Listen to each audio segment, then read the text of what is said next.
وما علينا إلا البلاغ المبين قالوا إنا تطيرنا بكم لئن لم تنتهوا لنرجمنكم وليمسنكم منا عذاب أليم قالوا طائركم معكم أئن ذكرتم بل أنتم قوم مسرفون وجاء من أقصى المدينة رجل يسعى قال يا قوم اتبعوا المرسلين اتبعوا من لا يسألكم أجرا وهم مهتدون وما لي لا أعبد الذي فطرني وإليه ترجعون أأتخذ من دونه آلهة إن يردني الرحمن بضر لا تغني عني شفاعتهم شيئا ولا ينقذون إني إذا لفي ضلال مبين إني آمنت بربكم فاسمعون قيل ادخل الجنة قال يا ليت قومي يعلمون بما غفر لي ربي وجعلني من المكرمين صدق الله العظيم. Dan ceritakanlah kepada mereka satu keadaan yang ajaib mengenai kisah penduduk sebuah bandar yang tertentu, iaitu ketika mereka didatangi rasul-rasul kami. Ketika kami mengutus kepada mereka 2 orang rasul, lalu mereka mendustakannya. Kemudian kami kuatkan kedua rasul itu dengan rasul yang ketiga. Lalu rasul-rasul itu berkata, sesungguhnya kami ini adalah diutuskan kepada kamu. Penduduk bandar itu menjawab, kamu ini tidak lain hanyalah manusia seperti kami juga. Dan Tuhan yang Maha Pemurah tidak menurunkan sesuatu pun tentang agama yang kamu dakwakan. Kamu ini tidak lain hanyalah berdusta. Rasul-rasul berkata, Tuhan kami mengetahui bahawa sesungguhnya kami adalah rasul-rasul yang diutuskan kepada kamu.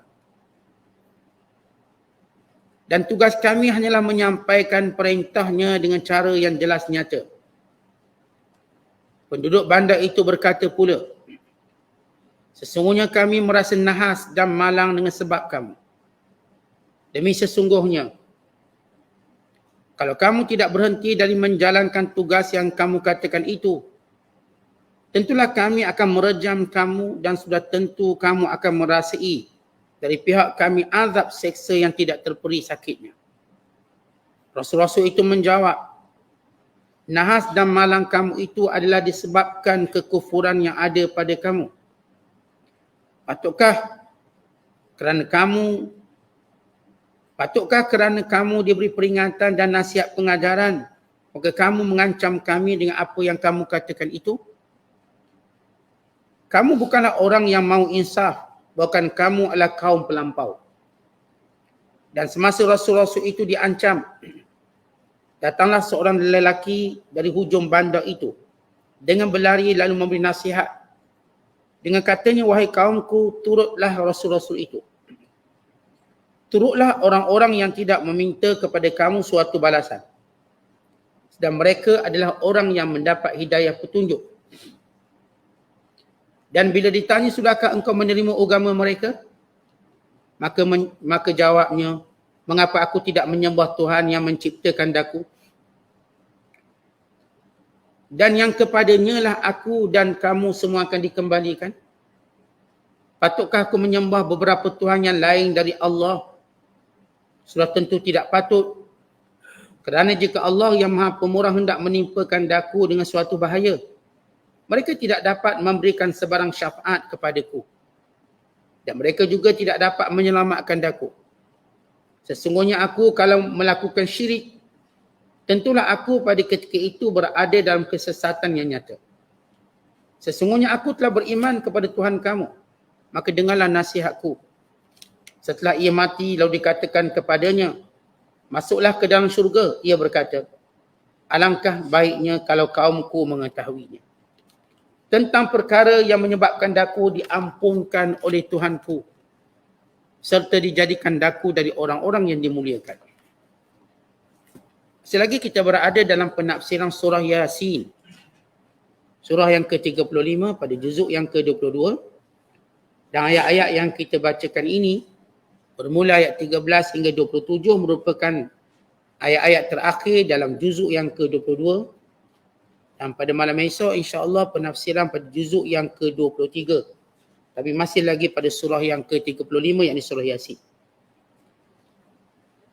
Apa yang kita bacakan pada malam ini, Allah membawakan satu kisah yang dikenali sebagai Ashabul Qaryah. Kisah penduduk sebuah negeri yang bernama Antakiyah. Antakiyah ialah satu kawasan yang berada di utara Syria, Syam. Tempat yang mana berlaku kejadian ini. Kejadian yang Allah Ta'ala ceritakan untuk memberi semangat kepada Nabi sallallahu alaihi wasallam supaya tidak berhenti daripada menjalankan urusan dakwah. Walau didustakan, walaupun dibohongi, walaupun ditentang. Maka Allah bawa satu kisah untuk pengajaran kepada Nabi sallallahu alaihi wasallam, dan kisah ini untuk dibawa dan dibacakan kepada musyrikin Mekah dan kepada semua manusia. Memberi amaran melalui kisah ini bahawa sesiapa pun yang mendustakan Rasulnya, yang tidak mau beriman kepada Tuhannya, yang mempersenda, yang mengancam orang-orang yang solehnya, maka mereka pasti akan ditimpa dengan kebinasaan. Maka bacakan wahai Muhammad kepada mereka kisah Ashabul Qaryah. Allah Ta'ala berfirman, "Wadrib lahum mathala." Berikan atau ceritakan kepada mereka satu kisah yang ajaib. Ashabul Qaryah, penduduk di sebuah negeri. Perkataan Qaryah, memang kalau kita secara literally kita tengok Qaryah, kampung. Kalau negeri disebut bilad atau balad. Tetapi dalam tafsiran Al-Quran perkataan Qaryah merujuk kepada negeri. Qaryah, yang mana di dalamnya ada penduduk yang lengkap dengan segala prasarananya. Setengah para ulama tafsir menyatakan Qaryah ini didiami oleh seorang pemerintah yang bersifat seperti Firaun, yang memerintah. Maka Allah Ta'ala perintahkan kepada Nabi SAW, bacakan kepada mereka kisah sebuah negeri. Iza ahal mursalun, ketika mana telah mendatangi negeri ini rasul-rasul yang diutuskan. Maksud rasul yang diutuskan di sini, jumhur ulama menyatakan utusan Nabi Isa AS. Bukan rasul, tapi utusan. Kerana siapa pun yang menjadi utusan para Nabi seperti utusan Allah, dia suruh menyampaikan perintah Allah. Kebanyakan para mufassirin menyatakan utusan itu bernama Yuhana, Bulus dan Syamun. Ketiga-tiga ini merupakan Hawariyun. Hawariyun adalah pengikut setia Nabi Isa AS. Nabi Isa menyuruh mereka berdakwah di satu tempat bernama Antakiyah. Maka asalnya datang berdua. Namun selepas mereka ini ditentang dan didustakan, Nabi Isa hantar seorang lagi. Jadi 3 orang. Maka Allah menceritakan bagaimana negeri ini didatangi oleh Rasul-Rasul. Al-Mursalun perkataan jamak, menunjukkan paling minimum 3. Dan kemudian dijelaskan dan memang 3. Kata Allah, iz arsalna ilaihi musnain, ketika mana diutuskan kepada mereka 2 rasul. Jadi 2 rasul yang pertama kata ulama bernama Yuhana dan Syamun. 2 rasul pertama, mengikut Nabi Isa dan Hawariyun. Fakadzabuhuma, lalu mereka mendustakannya. Mereka menolak dakwahnya. Fa'azzazna bisalis, lalu kami hantar seorang lagi jadi 3. Perkataan ta'ziz, yang kami kuatkan. Untuk menunjukkan dakwah perlu dilakukan bersungguh-sungguh. Dakwah ini perlu dikuatkan. Tak cukup seorang, 2 orang. Tak cukup 2 orang, 3 orang. Dikuatkan. Sehingga menjadi satu jumlah yang lemah untuk dibohongi atau ditolak. Maka dihantar 3 rasul.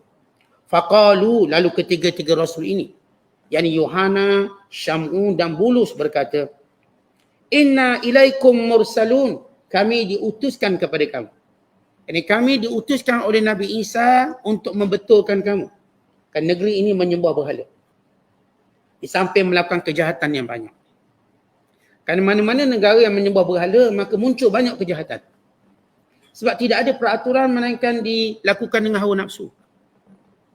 Maka kata Allah SWT, qalu ma antum, menjawablah seluruh penduduk negeri Antakya. Seluruh penduduk negeri ni lawan dia. Artinya cerita ni untuk hiburkan Rasulullah SAW. Rasulullah di Mekah masih ada yang menerima. Tetapi Antakya ni tak ada yang terima. Mereka sepakat berkata, ma antum illa basyarum mithluna. Kamu cuma manusia macam kami. Tak ada lebih pun kami tengok. Wa ma anzalar rahman min syai'. Tak mungkin Allah yang hantar kamu. Tak mungkin Allah yang menyuruh kamu bercakap itu dan ini. In antum illa takdzibun. Kamu bohong, kata penduduk negeri tersebut. Qalu, lalu Rasul-Rasul yang diutuskan ini berkata, Rabbuna, Tuhan kami, ya'lamu inna ilaikum lamursalun. Mengetahui bahawa kami adalah Rasul yang diutuskan. Kalau kami berbohong, mesti kami akan kena hukum. Sebab tak ada orang berani berbohong dengan nama Allah sewenang-wenangnya. Mereka diturunkan azab.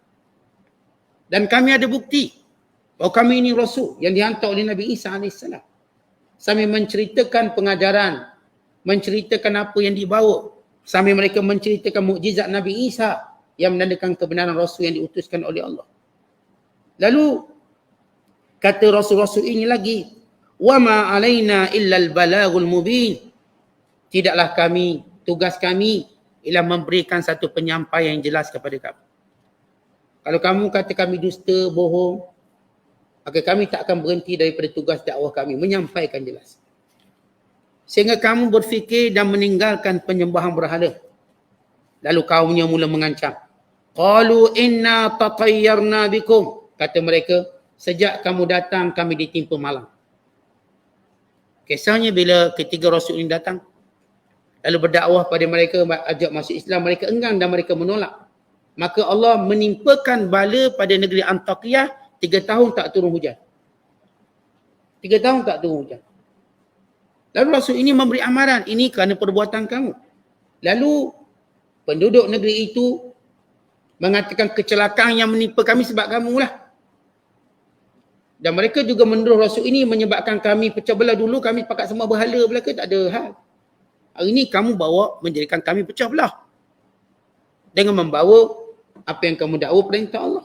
Dan kami pula sekarang 3 tahun dah tak kena hujan. Ini semua bala dari kamu.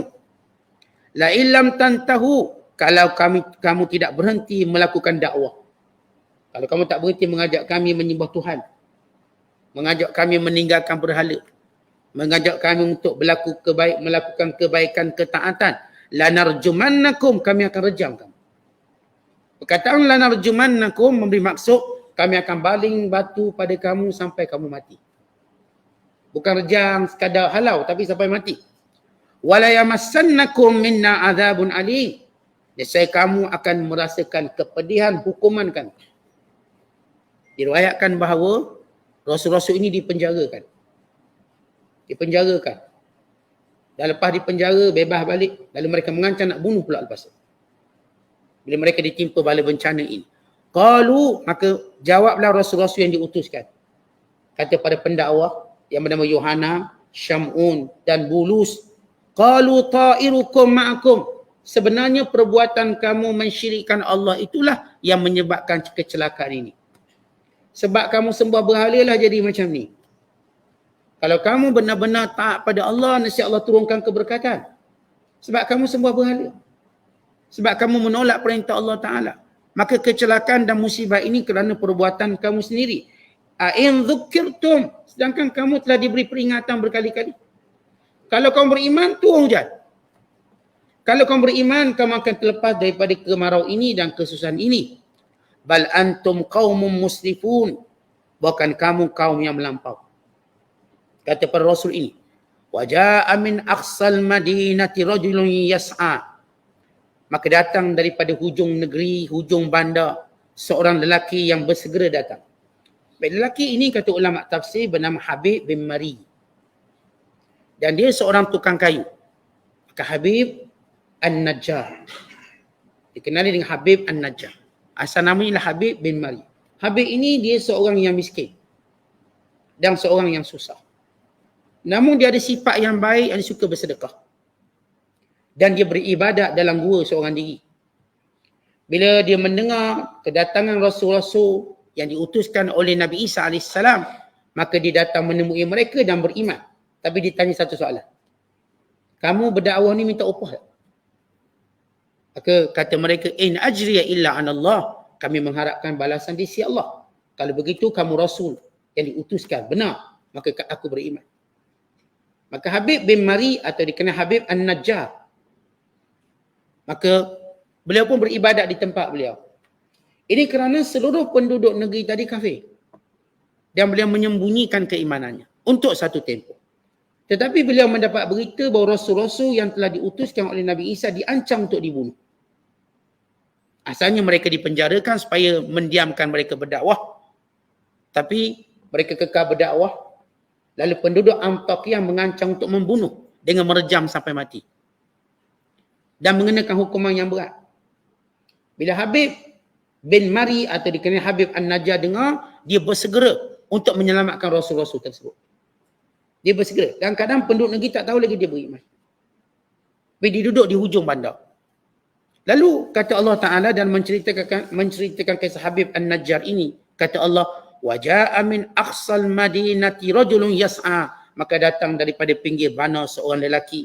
Daripada pinggir bandar seorang lelaki yang bersegera. Qala ya qaum. Dia berkata, wahai kaumku. Ittabi'ul mursalin. Ikutlah Rasul ini. Berimanlah kepada Rasul ini. Ittabi'u man la yas'alukum ajran wa hum muhtadun. Ni dia berdakwah bukan ada kepentingan dia, melainkan kebaikan untuk kamu. Dia tak minta apa-apa pun daripada kamu. Dan mereka ialah orang-orang yang benar-benar dapat petunjuk. Mereka orang baik semua. Kata Habib An-Najjar. Lalu kata Allah Ta'ala, wa ma liya la a'budu alladhi fatarani wa ilaihi turja'un. Lalu penduduk negeri ni tanya, apakah kamu sudah ikut Rasul ni? Kamu ikut Rasul ni? Kamu beriman ke? Lalu kata Habib, bagaimana aku tidak beriman kepada Tuhan yang menciptakan aku dan kepadanya aku dan kamu dikembalikan? Attakhidhu min dunihi alihah. Apakah aku ingin menjadikan sekutu selain daripada Allah? In yuridni rahman bidurrin la tughni anni syafa'atuhum syai'an wa la yunkidun. Sedangkan berhala-berhala ini tidak sedikit pun membantu aku. Dan tidak sedikit pun membantu aku. Menolong apa-apa pun dengan pertolongan. Inni idzal lafi dhalalin mubin. Kalau aku sembah berhala, aku berada dalam kesesatan. Inni amantu bi rabbikum fasma'un. Aku beriman dengan Tuhanku. Kamu dengar ni, aku beriman. Lelaki bernama Habib bin Mari atau Habib An-Najjar. Ketika mana kaumnya menganggap bahawa dakwah Nabi Isa melalui Hawariyun tidak akan berjaya. Tiba-tiba mereka terkejut ada seorang beriman. Macam mana boleh seorang beriman ni? Macam mana boleh terlepas ni?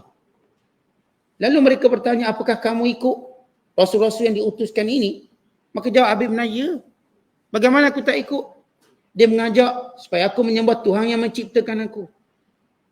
Yang aku dan kamu akan dikembalikan. Aku tidak akan mungkin menyekutukan Allah dengan patung-patung yang tak beri manfaat sedikit. Bukan tidak boleh membantu dan tidak boleh menyelamatkan apa-apa sekalipun. Lihat bagaimana Habib menyebut ungkapan-ungkapan dakwah dalam membela Nabi-Nabi, dalam membela Rasul-Rasul ini yang diutuskan, dalam membela para pendakwah ini. Tanpa sedikit pun takut. Dia tahu risikonya. Lalu kata penduduk negeri ini, Habib kalau kamu beriman kamu dapat apa? Maka jawab Habib, masuk syurga. Bila beriman masuk syurga. Allah sediakan syurga. Lalu mereka mencela. Lalu mereka berkata, qila dukhulil jannah, baik kami akan hantar kamu ke syurga sekarang. Lalu mereka memijak-mijaknya sampai mati. Sambil mereka menghina Habib bin Madin berkata, kami akan hantar kamu ke syurga. Pergilah masuk syurga. Dipijak sampai mati. Setengah riwayat menyatakan, Mereka merejam Habib sampai mati. Maka matilah Habib sebagai syahid pertama di negeri tersebut. Kemudian kata Allah, qila dukhulil jannah. Maka asal persendaan daripada kaum Antakiyah pergi masuk syurga. Kemudian datang kemuliaan dari Allah berkata, masuklah syurga. Benar, kamu ahli syurga, masuklah syurga. Qala ya laita qaumi ya'lamun. Habib ni dia seorang yang sayangkan kepada bangsa dia. Kata ulama, dia berdakwah kepada bangsanya hidup dan mati. Adapun waktu hidup disuruh kaumnya jangan mensia-siakan kebaikan yang ada depan mata. Berimanlah dengan Rasul yang diutuskan ini. Adapun ketika mana dia mati, dia masih berkata, kalaulah kaumku mengetahui kerana beriman inilah sebab aku masuk syurga. Dia nak kalau boleh biar kaumnya tahu atas kebaikan. Kita kan kalau kita ada sifat penyayang, apa yang kita dapat daripada kebaikan kita nak orang-orang kita sayang kongsi. Kalau dia bersama kita ni saya dapat apa yang kita dapat. Maka Habib ni dia seorang penyayang kepada kaumnya. Dia berkata, ya qala ya laita qaumi ya'lamun. Kalaulah kaumku mengetahui bagaimana balasan Allah kepadaku. Bima ghafara li rabbi, dengan keampunan yang Allah berikan kepadaku. Wa ja'alani minal mukramin. Dan Allah menjadikan aku di kalangan orang yang mulia. Baik, ini kisah di mana Allah Ta'ala menceritakan tentang dakwah 3 rasul yang diutuskan. Kemudian peranan seorang lelaki yang Allah muliakan dengan menceritakan rajulun, kisah lelaki ini. Bagaimana Allah mengangkat sebutan lelaki ini untuk menjadi panduan pada Nabi SAW. Lelaki ini tak takut apa, tak gentar apa, walau dia bersendirian beriman di kalangan kaum tersebut. Walaupun dia tahu bahawa kesudahannya ialah mati, maka dia memilih mati. Akhirnya dia mati syahid dalam mempertahankan Rasul-Rasul ini. Baik, bagaimana kesudahan kaum ini? Negeri Antakiyah ini akhirnya dihancurkan oleh Allah. Dibinasakan, bukan seluruh penduduknya. Dan Allah menyelamatkan Rasul-Rasul yang diutuskan. Akibat daripada perbuatan tersebut. Seolah-olah dalam kisah dipanggil Ashabul Qaryah. Rasulullah SAW mengingatkan musyrikin Mekah. Kalau kamu tidak mau beriman, begini kesudahan. Kalau kamu menentang, kalau kamu menolak, atau kalau kamu membunuh di kalangan kami akan masuk syurga. Sebagai kisah lelaki ini berkata, kalaulah kaumku mengetahui balasan syurga yang Allah berikan padaku. Maka cerita ini menyemarakkan semangat umat Islam dalam melalui dakwah supaya mereka mengetahui dan semua orang tahu. Dakwah perjalanannya semenjak azali begitu. Ada pada penentangnya, ada pada pendustanya. Bukan mereka tidak akan mudah menerima kebenaran ini. Supaya membawa kebenaran ini sabar.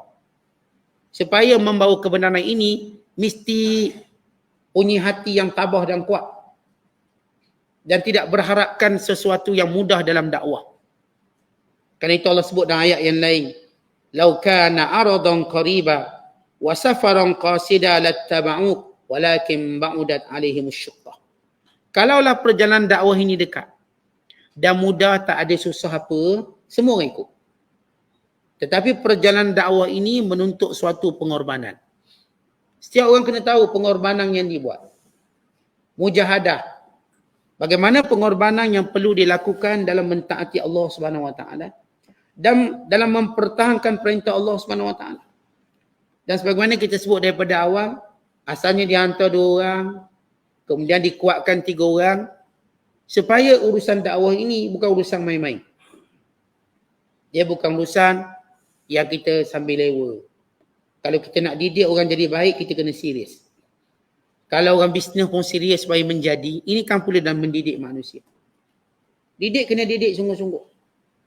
Sehingga kesannya atau sehingga kita terkorban atau kita mungkin melalui ujian-ujian yang berat. Supaya dengan ini mereka dapat rasa kemanisan kebenaran. Yang itu bila diceritakan tentang Habib An-Najjar, bagaimana dia merasakan kemanisan. Mati dalam perjuangan. Dalam membela Islam dan membela Nabi-Nabi, membela ajaran Nabi-Nabi, membela para pendai ataupun para pendakwah yang diutuskan oleh Nabi Isa AS ke kampung Antakiyah. Setengah para ulama menyatakan bahawa bila Orang-orang kafir nak tolak dakwah, mereka ada skrip mereka menolak dakwah. Dan skrip ini memang diulang-ulang oleh sepanjang zaman, semenjak zaman-zaman Nabi diutuskan. Mereka pasti akan berkata, kamu pun manusia macam kami. Maka apa bezanya? Sedangkan mereka bersepakat bahawa memang kita akan ikut manusia, kita tak akan ikut orang lain. Tak ada orang pun ikut jin, tak ada orang ikut syaitan, dia ikut manusia. Cuma syaitan masuk dalam manusia tu. Kita akan melantik pemimpin kita manusia. Tiba-tiba mereka berkata, apa sebab kami nak ikut kamu? Kamu pun manusia. Habis kenapa kamu ada raja? Lalu kamu ikut raja, raja tu juga manusia. Bukan lebih teruk lagi, kenapa kamu ikut berhala? Berhala lagi teruk ni patung. Maka mantik atau logik yang cuba dibawa itu ialah logik yang palsu. Kerana semua rasul-rasul yang diutuskan semenjak zaman dulu sampai sekarang, ini sampai zaman Nabi SAW ialah manusia. Bila musyrikin Mekah menggunakan dialog yang sama. Kami tak akan ikut kamu wahai Muhammad sebab kamu pun manusia. Kenapa tak turun malaikat? Kenapa tak turun malaikat? Apa yang mereka ucapkan sama yang dulu ucap. Sedangkan dalam mengikuti sesuatu, bukan kita melihat siapa yang bawa, kita melihat apa yang dibawanya. Apa yang dibawa? Dia nak ajak apa? Ke arah apa?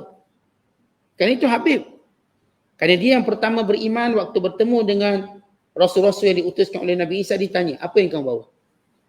Apakah kamu ada kepentingan? Apakah kamu ni ada perniagaan dalam dakwah kamu? Kalau ada, kami tak nak.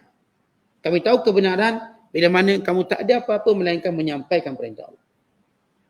Maka sebab itu Habib beriman. Dia nampak tanda itu. Dan dia menyebut benda yang sama pada kaumnya. Ini yang tidak ada kepentingan dalam dakwah. Melainkan mengajak kamu ke arah kebaikan. Kemudian kita lihat dialog mereka. Mereka pasti akan kata tipu. In antum illa takdzibun. Kamu tipu. Tuan-tuan, semua orang boleh kata tipu. Awak tipu, awak tipu. Baik, benarkah tipu?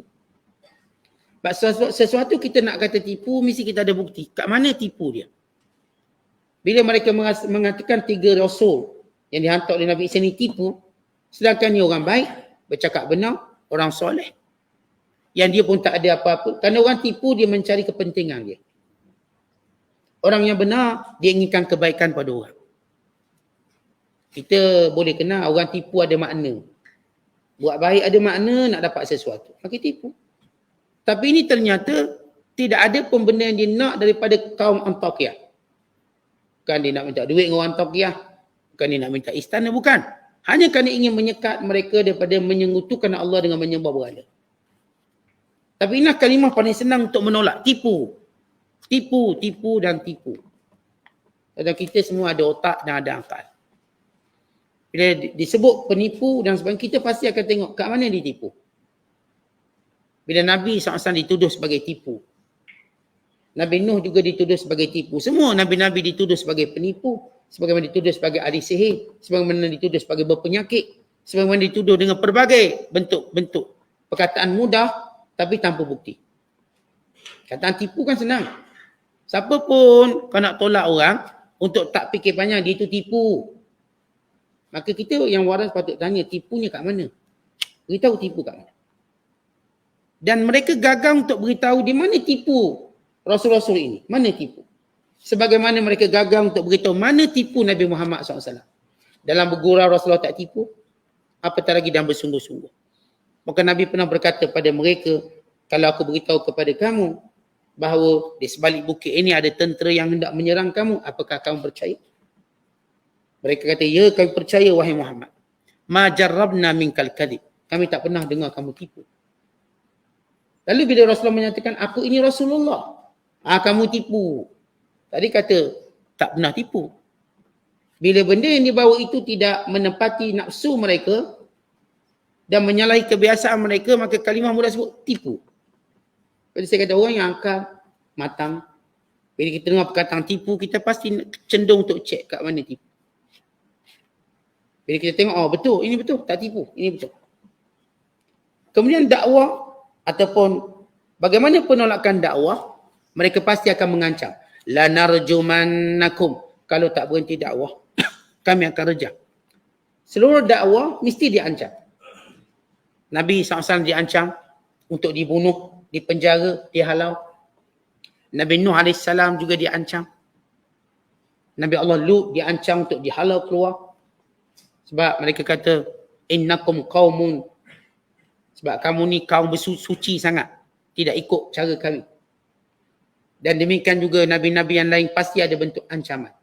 Apa ancaman mereka? Pertama, bunuh. Bunuh. Sepatutnya mereka mendengar kandungan dakwah, tapi mereka mengambil sikap untuk menolaknya dengan ancaman. Bunuh.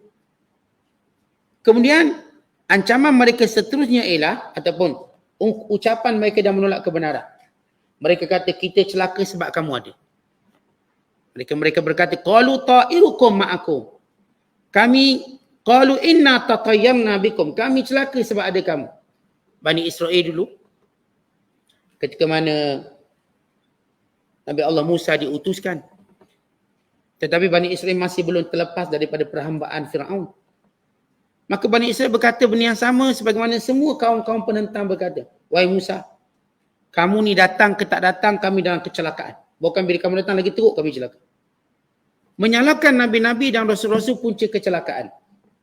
Ini watak orang-orang yang menolak kebenaran. Walau kecelakaan itu disebabkan seorang melanggar perintah Allah. Tentang kita kalau dengar benda baik, kita tak akan celaka.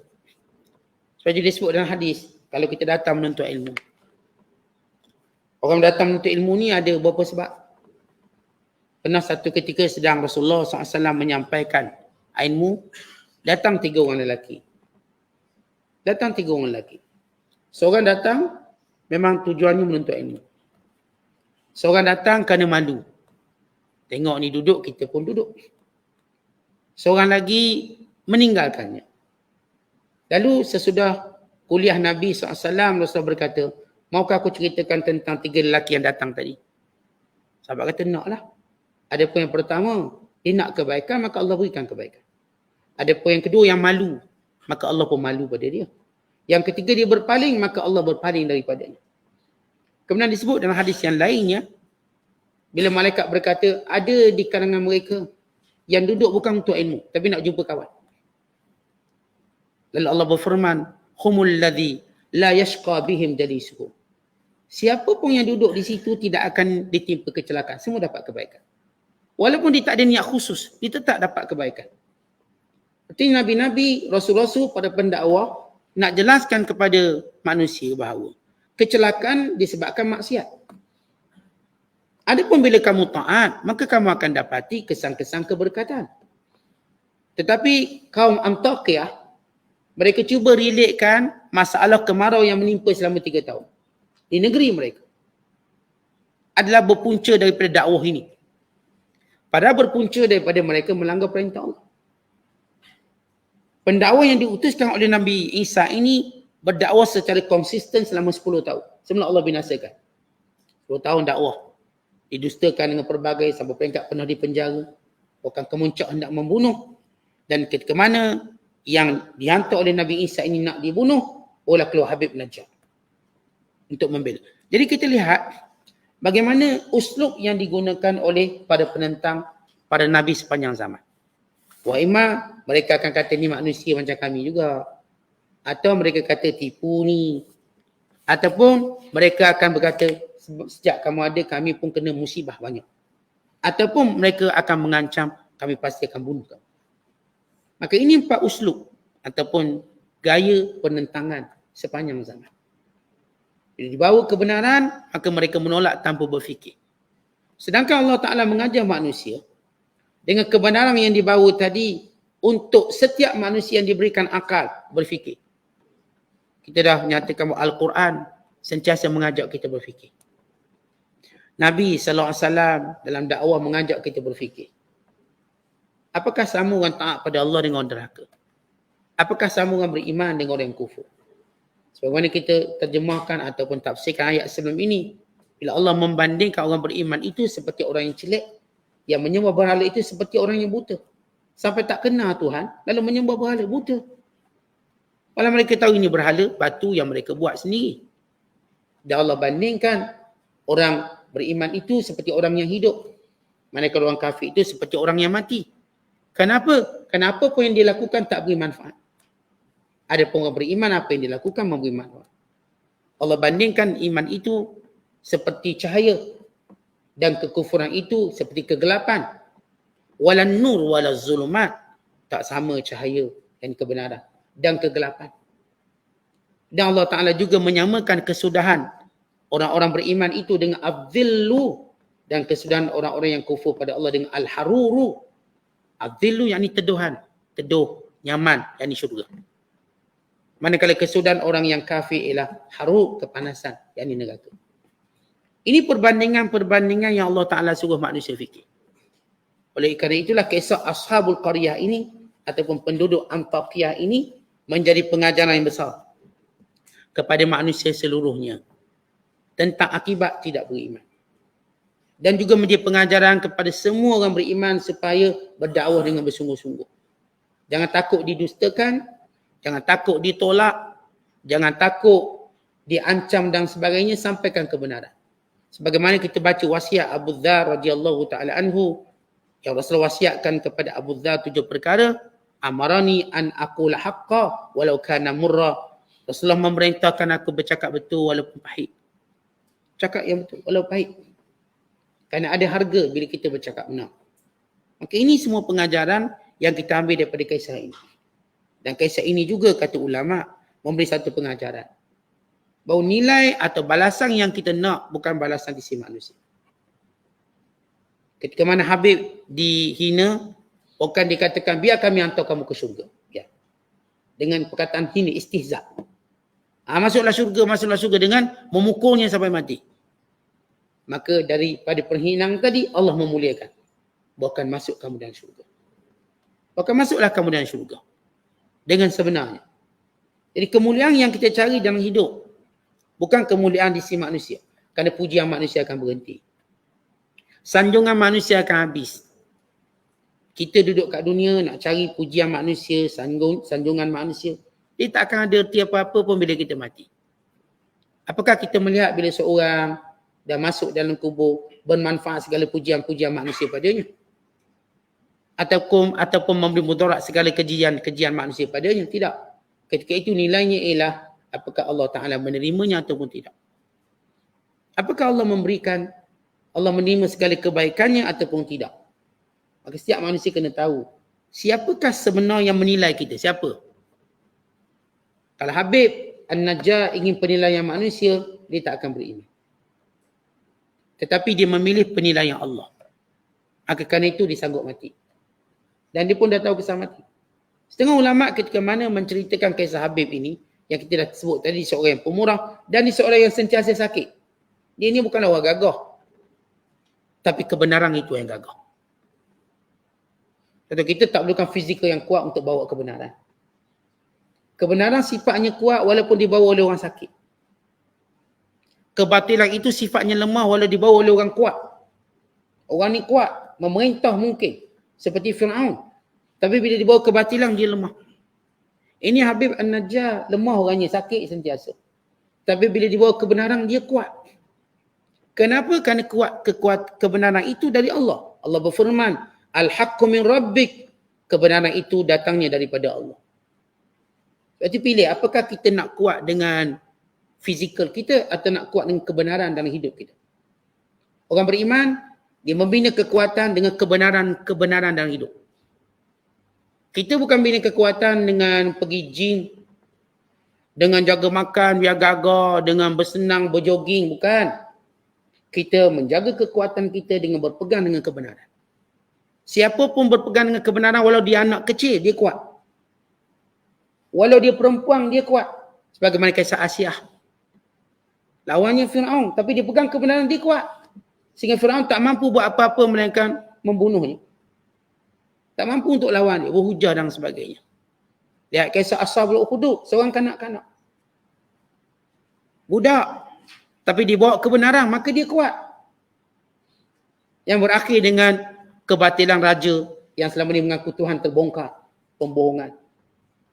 Sebab dia tak mampu bunuh budak tu, melainkan dengan menyebut nama Allah. Maka demikian kita baca sejarah, bahawa kekuatan itu dalam berpegang pada kebenaran. Ini Bilal bin Rabah, orangnya hitam, bekas hamba. Kenapa dia kuat? Kerana dia bawa kebenaran. Bawa kebenaran. Ini Abdullah bin Mas'ud, orangnya kenik. Kenapa dia kuat? Kan dia bawa kebenaran. Bahkan bacalah semua sejarah. Tentera-tentera Islam bukanlah orang yang gagah dari sudut fizikal atau berpengalaman. Tapi mereka gagah kerana berpegang dengan kebenaran. Akhirnya mereka menang dalam perang Badar. Akhirnya mereka mendudukkan Rom dan Parsi. Dengan kebenaran mereka bawa. Sebab itu umat hari ini kenapa tak kuat? Sebab kita tak bawa kebenaran. Kita cuma bawa teori-teori kita. Kita cuma bawa hanya angan-angan kita semata-mata. Mana kebenaran? Seorang ibu dalam mendidik anak-anak, didiklah dengan kebenaran. Dia akan kuat. Seorang suami dalam mendidik isteri, didiklah dengan kebenaran. Dia akan kuat. Semua orang bila didik orang dengan kebenaran, maka dia akan kuat. Tapi kalau mendidik dengan perkara palsu, lama-lama akan nampak lemah dia. Firaun selama ni didik rakyatnya dengan palsu. Akulah Tuhan. Akhirnya bagaimana rakyatnya lemah bila mendapat ujian. Dan demikian penduduk Antakya ini. Dididik dengan kebatilan. Berhala ni sebagai Tuhan. Bukan kebenaran. Lihat keadaan mereka waktu kena musibah. Contoh kita tengok bila seorang tu nak mati. Orang beriman dekat nak mati, makin dia kuat perasaannya untuk bertemu dengan Tuhan. Kenapa? Sebab selama hidup dia buat kebenaran. Manakala orang kafir dekat nak mati, maka dia berputus asa. Sebab dia hidup dengan kebatilan. Tak ada benda yang nak kuatkan dia waktu nak mati. Melainkan kesedihan melampaukan dia terpaksa tinggalkan dunia. Sedangkan orang beriman melihat sirna akhirat. Syurga, pertemuan dengan Allah. Sebab mereka dah hidup bawa kebenaran. Iaitu kalimah hak, kalimah yang benar. La ilaha illallah. Ini kisah Habib An-Najjar. Kenapa Allah cerita kisah dia? Allah nak beritahu, ini Habib kuat kerana dia bawa kebenaran. Walau dia seorang diri, walau dia sakit. Walau dia orang ulu. Orang kampung, kalau kira orang kampung ni lah, tak ada apalah dia. Jawatan ke penyokong ke tak ada. Ini Facebook pun tak ada kalau sebut zaman kan. Oh ulu. Dan internet pun tak ada. Tapi kenapa Allah ceritakan dia kuat? Sebab dia buat kebenaran. Dan dia tak takut apa-apa. Sebab tu kalau kita nak didik anak-anak kita berani, didiklah dia dengan benda benar. Maka dia berani. Kalau kita didik sekadar dengan silat, lari payak, dengan taekwondo, dia tak akan jadi berani. Zohir je nampak berani. Tapi kalau didik dengan kebenaran, sebagaimana Habib An-Najjar dididik kebenaran, lihat keberanian dia. Berhadapan satu negeri. Jadi kita perlukan jiwa yang berani dengan dididik dengan kebenaran daripada Allah Ta'ala. Kita yakin, kita percaya bahawa Allah yang memberi rezeki, Allah yang menolong, Allah yang membantu. Maka kebenaran ini menjadikan orang Islam kuat dan tak takut apa-apa. Tak akan beri mudarat melainkan apa yang diizinkan oleh Allah. Tak ada cerita takut hantu, takut polong, tak ada. Kerana mereka bawa kebenaran. Lepas tu kanak-kanak zaman para sahabat, mereka berani. Kerana mereka dicerita tentang kebenaran mereka. Ini pengajaran yang terbesar dalam kisah Ashabul Qaryah. Kisah 3 Rasul yang jumhur pasti menyatakan dia bukan Nabi tapi utusan Nabi Isa AS. Ke kampung, ke negeri bernama Antakya dan watak Habib bin Mari. Dan An-Najjar itu gelarannya sebagai seorang tukang kayu. Seorang tukang. Kemudian kisah bagaimana negeri ini akhirnya dihancurkan. Habis. Semua penduduk ini dibinasakan. Bermula dengan mukadimah kemarau 3 tahun. Lalu berakhir negara ini bila dia membunuh seorang bernama Habib An-Najjar. Dan bagaimana kesudahan Habib dalam mendapat keredaan Allah, yakni syurga. Dan inilah yang perlu menjadi cita-cita orang beriman, itu syurga. Kesudahan yang kita nak dalam hidup ini syurga. Bukan yang lain pada itu. Bukan kita nak dunia dan sebagainya. Kerana kita tahu sifat dunia sementara. Wallahu bissawab. Assalamualaikum warahmatullahi wabarakatuh.